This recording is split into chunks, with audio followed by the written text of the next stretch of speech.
வணக்கம், என் பேர் மேகநாதன். நான் கொங்குநாடு டிராக்டர்ஸோட உரிமையாளர். இன்றைக்கி நாமக்கல் நகரத்துக்கு பக்கத்தில் உள்ள கிராமத்தில் தான் நம்ம இருக்கிறோம். என் கூட விவசாயி இருக்கிறாரு. அவரை பற்றி நீங்கள் தெரிஞ்சுக்குங்க. ஆனால் உங்கள் பேரை சொல்லுங்கண்ணா. என் பேர் ரவிச்சந்திரங்க. நானும் இங்கே நாமக்கல் மாவட்டங்க. நாங்கள் இங்கே விவசாயம் பண்ணிக்கிட்டு இருக்கிறோங்க. அது இந்த பார் உழவு ஓட்டுறதுல இந்த வண்டி வச்சு ஓட்டுறதுல எங்களுக்கு ஒரு பாதிக்கு பாதி மீதி வருதுங்க. மேக்ஸிமம் ஒரு ஏக்கருக்கு 4 ரூபா 5 ரூபா செலவாகுதுன்னா இதில் ஒரு 2 ரூபாயில் முடியுதுங்க. நாங்கள் குச்சிக்கிழங்குக்கு மக்காச்சோளத்துக்கு இது எல்லாமே நாங்கள் கரை போட்டு தாங்க போட்டுக்கிட்டு இருக்கிறோம். அதனால எங்களுக்கு இது தெளிவாக நல்லா இருக்குதுங்க.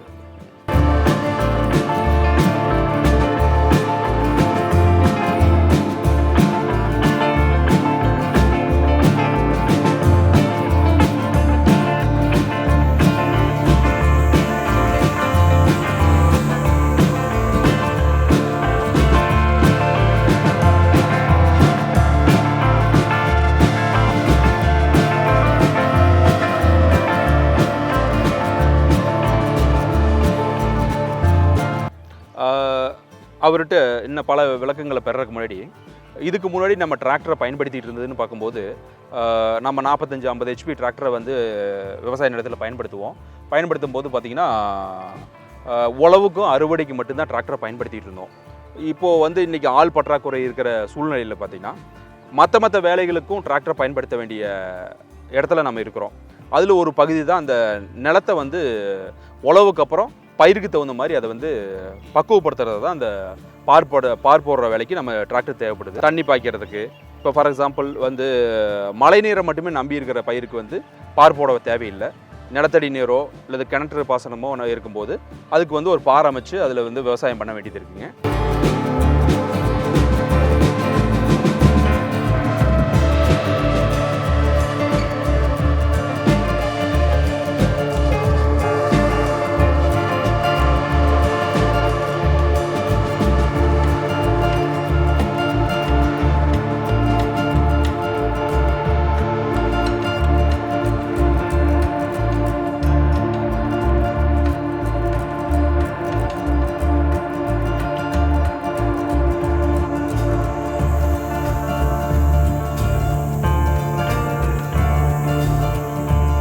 அந்த மாதிரி இதில் இத்தனை நாளாக ஐயா சொன்ன மாதிரி நம்ம ஒரு ஆட்களை வச்சு ஒரு ஏக்கருக்கு பார்த்தீங்கன்னா கிட்டத்தட்ட ஒரு 5000 ரூபாய்க்கு பக்கமாக செலவாயிட்டு இருந்தது. பார் போடுறதுக்கு அவ்வளோ ஒரு பெரிய அமௌண்ட் அதில் செலவாயிட்டு இருந்தது. இப்போ டிராக்டரை பெருமளவு அதை குறையிறது தான் ஐயா சொல்கிறாருங்க. இப்போது முக்கியமாக பார்த்திங்கன்னா இத்தனை நாளாக நம்ம பெரிய டிராக்டரை பயன்படுத்திகிட்டு இருந்தோம் விவசாய உழவுக்காக. இந்த சின்ன டிராக்டர் பார்த்திங்கன்னா பெரிய டிராக்டரோட 1/3 பங்கு தான் வெயிட் வருது. கிட்டத்தட்ட பார்த்திங்கன்னா பெரிய டிராக்டர் பார்த்தா 2 டன்னுக்கு மேலே வெயிட் வரும். சின்ன டிராக்டர் பார்த்திங்கன்னா ஒரு 700-800 கிலோ வரும்போது மண் உழவுக்கு அப்புறம் சின்ன டிராக்டர் போட்டு உழுவும் போது மண் இருகாமல் கார்னர்லேயும் சின்ன இந்த மாதிரி வயல் பார்க்கும்போது ரொம்ப சிறிய வயல், இந்த வயல்லையும் போய் கார்னர்லாம் போய் சீராக போய் அந்த பார் போடுற வேலையை சீராகவும் செஞ்சுட்டு வருது. ஏற்கனவே உழுத காட்டையும் இது மறுபடி இருகுதல் நடக்காமல் ஒரு வெயிட் கம்மியாக உள்ள டிராக்டர்ன்றதுனால பெரிய டிராக்டர் அளவுக்கு வெயிட் இல்லாத போது உங்களுக்கு ஈஸியாக அந்த வேலையை செம்மையாகவும் சீராகவும் செஞ்சுட்டு வர்றது நம்ம இன்றைக்கி பார்க்குறோம்.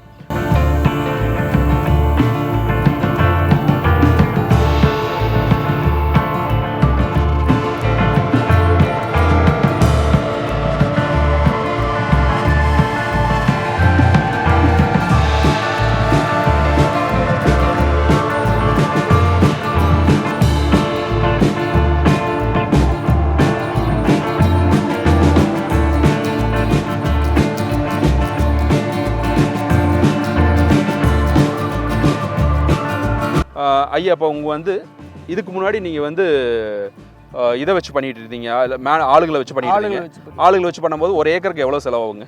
குறைஞ்சபட்சம் ஒரு 5 ரூபா 4 ரூபா செலவாகும். ஓகே, இப்போ டிராக்டரை பயன்படுத்துறதுனால எவ்வளோ நேரத்தில் முடிக்க முடியுது, எவ்வளோ செலவாகுது? 1 மணி நேரத்தில் ஒரு ஏக்கரை ஓட்டி முடிச்சிடலாம். ஒரு 1000 ரூபாயில் முடியும். 1000 ரூபாயில் முடிஞ்சது. அதுக்கப்புறம் இதை கொஞ்சம் கார்னர்லாம் நீங்கள் சொன்ன மாதிரி அதுக்கு எடுத்து கட்டுறதுக்கு அதுக்கு ஒரு 700 ரூபா. 700 ரூபா. அப்போ ஐயா சொல்கிறத பார்த்தீங்கன்னா ஒரு 4000-5000 செலவு பண்ணிட்டு இருக்க இடத்துல ஒரு 1700 ரூபாயில் ஒரு ஏக்கருக்கான மொத்த வேலையும் நம்ம டிராக்டர் பயன்படுத்துறதுனால முடியுது. இதுக்கு ஆகிற தேவைப்படுன்றது ஒரு மினி டிராக்டரும் ஒரு கலப்பையும் தான் இதுக்கு தேவைப்படுறது. இந்த கலப்பையை வந்து இன்றைக்கி வந்து நாங்கள் வந்து நாமக்கல் மாவட்டத்தில் எங்களோட நிறுவனத்தில் அறிமுகப்படுத்தியிருக்கிறோம். இது வந்து பயிர்களுக்கு ஒவ்வொரு பயிர்களுக்கும் தேவையான மாதிரி மாடல்ஸ் எல்லாம் லான்ச் பண்ணியிருக்கிறோம். அதில் ஒரு வேரியண்ட் தான் இந்த நீங்கள் பார்க்குறது. இப்போ இந்த கலப்பையை வந்து நாமக்கல் மாவட்டத்தில் விரிவாக நிறைய பேர் இன்றைக்கி எடுக்கிற மினி டிராக்டர் எடுக்கிற கஸ்டமர்ஸ் எல்லாமே எங்கிட்ட வாங்கிட்டு போயிட்டுருக்காங்க. இன்றைக்கி பார்த்திங்கன்னா இது ஒரு புதுமையான ஒரு கலப்பையாக இன்றைக்கி நாமக்கல்லில் ஒரு புரட்சியை ஏற்படுத்திகிட்டு இருக்குன்னே சொல்லலாம். அந்த அளவுக்கு இந்த கலப்பை இன்றைக்கி பிரபலமாக நாமக்கல் மாவட்டத்தில் ஓடிட்டுருக்கு. இது பயிர்களுக்கு தகுந்த மாதிரி இதை ஆல்டர் பண்ணிக்கிற மாதிரி வசதியும் இதில் கொடுத்துருக்கறனால வெங்காய காட்டுக்கும் ஓட்டிக்கலாம், பருத்திக்கும் ஓட்டிக்கலாம், குச்சிக்கிழங்குக்கு ஓட்டிக்கலாம், இது ஐயா ஓட்டிருக்கிற மாதிரி வந்து மக்காச்சோளத்துக்கு ஓட்டிக்கலாம். எல்லா பயிருக்கும் ஓட்டிக்கிற மாதிரி இந்த கலப்பையை ஆல்டர் பண்ணிக்கிற மாதிரி இதுலேயே வாய்ப்பு இருக்கிறனால இது எல்லா பயிருக்கும் ஓட்டுறதுக்கான வாய்ப்புகள் நம்மளோட கலப்பையில் இருக்குங்க.